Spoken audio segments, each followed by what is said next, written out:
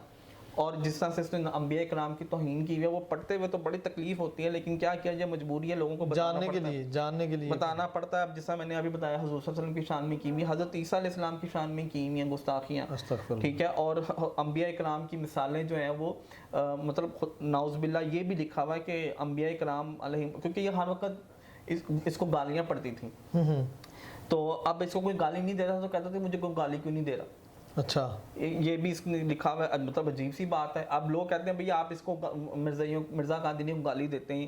وہ کہتا ہے بھئی مجھے جب گالی نہیں پڑتی نا تو مجھے افسوس ہوتا ہے کہ مجھے لوگ گالیاں کیوں نہیں دیتے.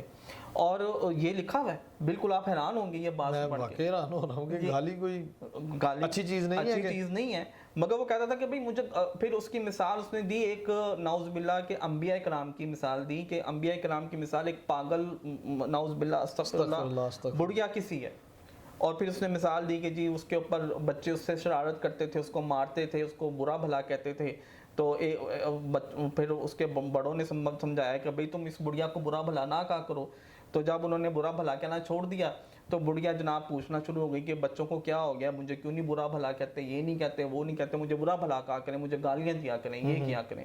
اب انبیاء کرام کے لیے لفظ پاگل کا استعمال کرنا، وہ تو یہ خود پاگل تھا. بالکل ایسے، ٹھیک ہے. میں اب یہ سخت لفظ لگیں گے، جو قادیانی ہیں وہ کہیں گے کہ یار یہ آپ کیا بات کریں. بھائی آپ کا جو مربی جس کو آپ اپنا سب کچھ مانتے ہیں، وہ اگر ان کے لیے ہم جن کو ہم نبی مانتے ہیں ان کے لیے وہ اس قسم کے غلیظ الفاظ استعمال کر سکتا ہے، تو ہم تو کیوں نہیں اس کے کہہ سکتے. اور کذاب کہہ سکتے ہیں ہم. حضور صلی اللہ علیہ وسلم نے جب کہا کہ میرے بعد جو ہے نا وہ 30 جھوٹے کذاب ہوں گے، نبوت تو کوئی نہیں ہے، تو وہ دجال انہوں نے فرمایا کہ جی 30 جھوٹے دجال آئیں گے، تو لہٰذا دجال تو ہم اس کو کہیں گے. ٹھیک ہے. پھر اس کی ہر پیش گوئی جھوٹی ثابت ہوئی. کوئی ایک پیش گوئی بھی اس نے خود کہا کہ جی اگر میری پیش گوئیوں میں 100 میں سے ایک بھی جھوٹی ثابت ہوئی تو میں جھوٹا. تو قادیانی سوچے کہ مرزا قادیانی کی ساری پیش گوئیاں جھوٹی ثابت ہوئی ہیں، ہم تو ثابت کر سکتے ہیں.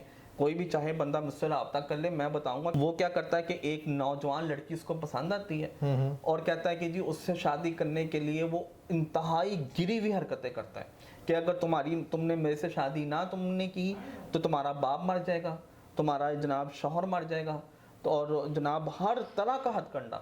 اور یہ میری سچائی کا نشان ہے کہ جی ایسا ہوگا. اور اللہ کی کرنی یہ ہوئی کہ نہ تو اس کا شوہر مرا، اس کو کچھ نہیں ہوا، نہ محمدی بیگم کو کچھ ہوا، اس کے ساتھ اینڈ تک اس کا نکاح نہیں ہوا. اس نے یہ بھی کہا کہ میرا اور جو اس عورت کا نکاح ہے وہ آسمان پہ پڑا گیا. آپ سوچیں کہ آسمانی منکوحہ کو کوئی اور بندہ لے کے چلا گیا، اور پھر بھی قادیانی اس کو نبی مانتے. ان سے بچا کیسے جا سکتا ہے، ہم جنریشن کو بچا کیسے سکتے ہیں، یہ میسیج کنوے کرتے ہیں ذرا.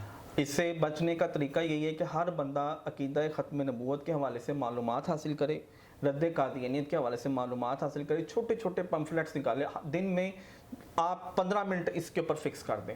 اب تو لیکچرز بھی پڑے ہوئے ہیں، یوٹیوب پہ پڑے ہوئے ہیں، وہ آپ سنیں.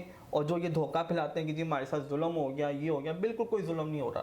لوگوں کو دھوکہ یہ نہیں کیا جا سکتا کہ مذہبی آزادی کی آڑ میں آپ لوگوں کو دھوکہ دیں اور اپنے شراب کو آپ پیپسی کولا کر کے بیچیں. یہ تو نہیں نہ ہو سکتا، بالکل بھی نہیں ہو سکتا. تو یہ ہم نے ان کو روکا ہوا ہے. بہت شکریہ جی. ناظرین و سامعین، جنید صاحب ہمارے ساتھ موجود تھے، آپ نے ان کی گفتگو جانی. آپ نے اپنی رائے سے کمنٹ سیکشن میں ضرور آگاہ کرنا ہے. اپنے میزبان کو دیجیے اجازت. اللہ نے کے بعد.